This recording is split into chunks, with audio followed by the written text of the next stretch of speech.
கிறிஸ்துவுக்குள் பிரியமானவர்களே, இந்த நாளுக்கான தினசரி தியான வசனம் மத்தேயு எழுதின சுவிசேஷம் 20வது அதிகாரம் 28வது வசனம். மத்தேயு 20:28, மேத்யூ 20:28. அப்படியே மனுஷகுமாரனும் ஊழியம் கொள்ளும்படி வராமல் ஊழியம் செய்யவும் அநேகரை மீட்கும் பொருளாக தம்முடைய ஜீவனை கொடுக்கவும் வந்தார் என்றார். இங்கே கர்த்தராகிய இயேசு கிறிஸ்து மிக தெளிவாக தன்னுடைய ஒரு முன்மாதிரி எப்படி, தன்னுடைய நோக்கம் என்ன, தன்னுடைய குறிக்கோள் என்ன அப்படிங்கிறத மிக தெளிவாக சொல்லி கொடுக்கிறார். அவர் எதற்காக பூமிக்கு வந்தார், எதற்காக ஜனங்கள் அவர்களை பின்பற்றவர்கள் எப்படி இருக்கணுங்கிறத மிக தெளிவாக ஒரே வசனத்தில் கர்த்தராகி இயேசு கிறிஸ்து சொல்கிறார். இங்கே அவர் சொல்லும்போது மனுஷகுமாரனோ அப்படின்னு சொல்கிறார். மனுஷகுமாரனுங்கிறது என்ன? ஒரு இரட்சகராக வரப்போகிற இரட்சகருக்கு கொடுக்கப்பட்ட ஒரு டைட்டில். அவர் உடனே அது என்ன பண்ணுறாரு, அவங்களுடைய எதிர்பார்ப்பை மாற்றி சொல்கிறாரு. அவர் எதுக்காக வரல? ஒரு கனம் கொள்ளும்படியாக, மற்றவர்களுக்கு அவர் மரியாதை செலுத்துவது, அவருக்கு மரியாதை வேணும், இல்லை அவருக்கு பணி செய்யணும், இல்லை அவர் சிங்காசனத்தில் உட்காரணும், அவர் ஒரு ராஜா மாதிரி இருக்கணும்னு வராமல் அவர் மாறாக எதற்கு வந்தார்? மற்றவர்களுக்கு பணி செய்ய வந்தார். அவர் அவருக்கு பணி செய்வதற்காக, மற்றவர்கள் பணி செய்வதற்காக வரல.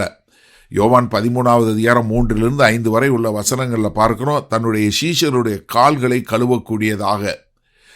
பிலிப்பியர் 2:6 பார்க்கிறோம், அவர் தம்முடைய தெய்வீகத்தன்மையை கொள்ளையாடின பொருளாய் எண்ணாமல் ஒதுக்கி வைத்துவிட்டு எதற்காக வந்தார்? ஊழியம் செய்யும்படி வந்தார். என்ன ஒரே வார்த்தை, ஊழியம் செய்யணும். என்ன, மற்றவர்களுக்கு நான் ஊழியம் செய்யணும். அப்போ என்ன, இது ஒரு அடையாளம் இல்லை, இது ரொம்ப ப்ராக்டிக்கலாக நம்முடைய வாழ்க்கையில் பார்க்கக்கூடியதா, ஒரு தியாகமாக, ஒரு மனத்தாழ்மையாக, விளைக்கரையம் செலுத்தக்கூடியதாக. ஏசாயா 42:1 என்ன, அவர் தேவனுடைய ஊழியக்காரன் என்று சொல்லக்கூடியதாக. இந்த மற்றவர்களுக்கு பணி செய்வதுங்கிறது இயேசு கிறிஸ்து செய்ததில் அவருடைய வாழ்க்கையே அப்படி தான் இருந்தது. அது மாத்திரமல்ல, தம்முடைய ஜீவனை கொடுக்கவும். ஏன்னா தன்னுடைய அன்பினுடைய உயரமான ஒரு காரியம் என்ன?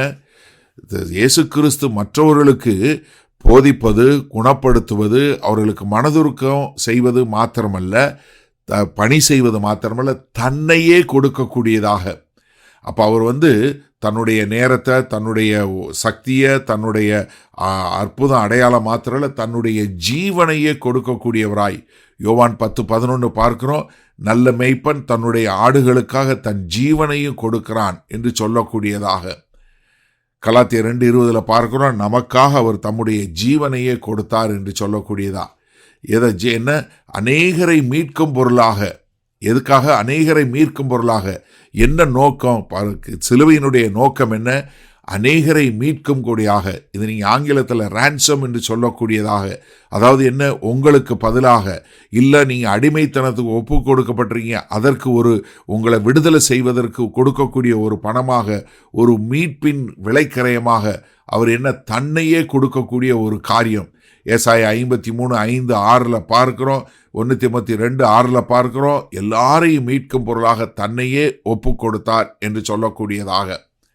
சரி, இந்த நாளில் இந்த வசனத்தை நம்ம எப்படி எடுத்துக்கொள்வது? முதலாவது, கர்த்தருடைய மிஷன் என்ன? மற்றவர்களுக்கு ஊழியம் செய்து அவர்களை மீட்பது. இது என்ன மாதிரியான மாடல்? ஒரு முன்மாதிரி என்ன? ஒரு மனத்தாழ்மையாக, தியாகமாக, தன்னையே பலியாக கொடுக்கிறது. இது மெத்தடு. எந்த முறையில் கொடுத்தாரு? தன்னுடைய வாழ்க்கையை, ஜீவனையே கொடுத்தாரு. அப்போ சிலுவையினுடைய அர்த்தம் என்ன? உங்களுக்கு பதிலாக அவர் தன்னை ஒப்பு கொடுத்தது. அப்போ ஒரு முதன்மையாய் இருக்க வேண்டும் என்பதனுடைய அளவுகோல் என்ன? மற்றவர்களுக்கு பணி செய்வது. இதுதான் சுவிசேஷத்தினுடைய இதய துடிப்பாய் நம்ம இருக்கிறத பார்க்கிறோம். அப்போ நீங்களும் நானும் எப்படி இருக்கணும்? கர்த்தராகிய இயேசு கிறிஸ்து எப்படி மற்றவர்களுக்கு ஊழியம் செய்தாரோ அதே மாதிரி நாமும் அவரை முன்மாதிரியாக வைத்து, நாமும் ஒரு மனதுருக்கமாய், மனத்தாழ்மையாய், மற்றவர்களுக்கு பணி செய்யக்கூடிய மக்களாய் இருக்கிறோமா? அங்கே இயேசு கிறிஸ்து தன்னுடைய ஜீவனையை கொடுத்தாரு. தனக்கு நேரம் போக, மீதி நேரத்தில் லெஃப்ட் ஓவர்ன்னு சொல்லுவோம் இல்லையா, இதெல்லாம் செஞ்சு முடிச்சுட்டேன், எனக்கு பொழுது போகலை. அப்போ அது அப்படி இல்லை. ஏன்னா தன்னுடைய வாழ்க்கையை கொடுத்தாரு. தனக்கு எப்பெல்லாம் முடியுமோ அப்போ இல்லை, தன்னுடைய வாழ்க்கையை எல்லா நேரமும் கொடுக்கக்கூடியதாய். அப்போ கர்த்தராகிய இயேசு கிறிஸ்துவினுடைய சிலுவை நம்முடைய அடையாளத்தை ஒவ்வொரு முறையாக செதுக்கட்டும். ஏன்னா அவர் நமக்கு என்ன ஒரு முன்மாதிரியாய் அவர் தன்னை எவ்வளவு தாழ்த்த முடியுமோ அவர் தாழ்த்தினாரு. அதனால தான் தேவன் அவரை அவ்வளோ தூரம் உயர்த்தி இருக்கிறாரு. அப்போ எனக்கு அருமையான சகோதரனே சகோதரியே, கர்த்தராகிய இயேசு கிறிஸ்துவை முன்மாதிரியாக வைத்து நாமும் மற்றவர்களுக்கு பணி செய்கிறவர்களாய் வாழ நம்ம ஒப்பு கொடுப்போமா? வல்ல பிதாவே, இதோ கர்த்தராகிய இயேசு கிறிஸ்துவனுடைய வாழ்க்கையை பார்க்கிறோம்.